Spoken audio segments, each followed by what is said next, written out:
Hi friends, welcome to Nishi vlogs. ఈరోజు మనం మహావీరుడైన కర్ణుడు గురించి తెలుసుకుందాం. కర్ణుడు మహాభారత ఇతిహాసములో ఒక వీరుడు. కర్ణుడి జననం ఎలా జరిగిందో ముందుగా తెలుసుకుందాం. ముందుగా కర్ణుడు గురించి తెలుసుకునే ముందు కుంతీదేవి గురించి తెలుసుకుందాం. పాండురాజు భార్య, పాండవుల తల్లి, శ్రీకృష్ణుని తండ్రి వసుదేవుని సోదరి అయిన కుంతి అసలు పేరు పృథ.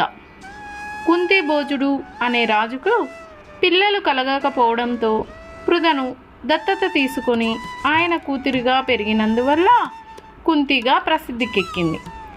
కుంతి ప్రస్తావన అంతా మహాభారతంలోనే కనిపిస్తుంది. పాండురాజుకు భార్య కాకముందు ఈమె కుంతి భోజుని ఇంట్లో అతిథులను గౌరవించేది.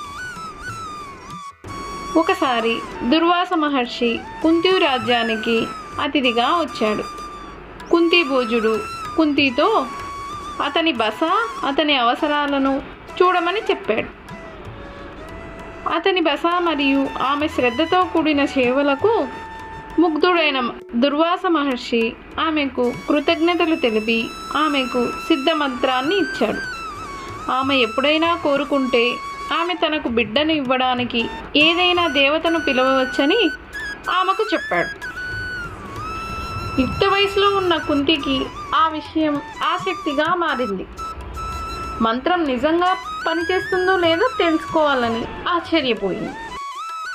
ఒక ఉదయం సూర్యోదయం కావడంతో ఆమె తనకు కుమారుడిని అందించడానికి దుర్వాస మహర్షి చెప్పిన మంత్రాన్ని సూర్యదేవుడిని పిలుస్తూ మంత్రాన్ని జపిస్తూ ప్రారంభించింది. అతను బంగారు మెరుపుతో వచ్చి ఆభరణాలు, కవచ కుండలాలతో జన్మించిన మొదటి కొడుకును ఆమెకు అందించాడు. కర్ణుడు కుంతి గర్భాన జన్మించాడు. కుంతి కన్యగా ఉన్నప్పుడు సూర్యప్రసాదమున పుట్టిన కొడుకు కర్ణుడు. కన్యకు సంతానం తనకు చేటు చేస్తుందని కుంతి ఆలోచించింది. అందరూ ఏమనుకుంటారో మరియు తన కుటుంబాన్ని ఎలా ఇబ్బంది పెడుతుందోనని భయపడి అయోమయంగా మరియు అవమానంగా భావించింది. ఆ కాలంలో వైదిక నాగరికత ప్రకారం ఒక అమ్మాయిని పెళ్లి కాకముందే బిడ్డకు జన్మనిస్తే వివాహం చేసుకునే అవకాశం తక్కువగా ఉంటుంది. కాబట్టి ఆమె ఆ బిడ్డను మెత్తని బుట్టలో వేసి పడవలో పెట్టి నదిలో వదిలింది.